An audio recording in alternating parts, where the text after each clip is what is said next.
Welding safety talk.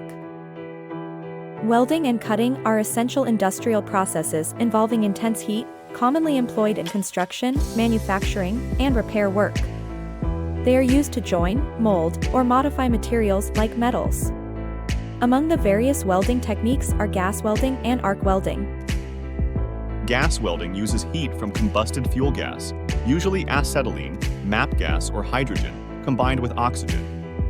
A torch ignites this mixture, creating a high-temperature flame that melts metal edges, which are then fused together with a filler rod.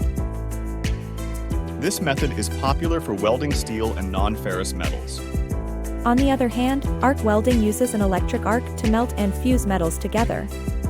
It's one of the most frequently used welding techniques, applicable to steel, aluminum, and stainless steel. An arc is produced when an electric current passes through an electrode. The process involves various types such as shielded metal arc, gas metal arc, gas tungsten, flux cord, and submerged arc welding. When it comes to safety precautions, wearing appropriate personal protective equipment, PPE, is crucial. This includes a welding helmet, flame-resistant clothing, steel-toed boots, and welding gloves.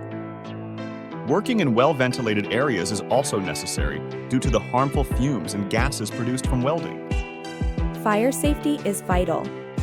Always keep a fire extinguisher suitable for welding fires nearby and ensure it's in good working condition. Welding should be performed in a designated area free from combustible materials. Compressed gas cylinders, CGCs, should be kept at a safe distance from hot operations, and color-coded hoses must be used. Electrical safety checks should also be carried out before use. In conclusion, all involved in welding operations must take precautions to prevent fires, explosions, or personal injuries. The risks associated with welding necessitate proper use of PPE to avoid serious injury.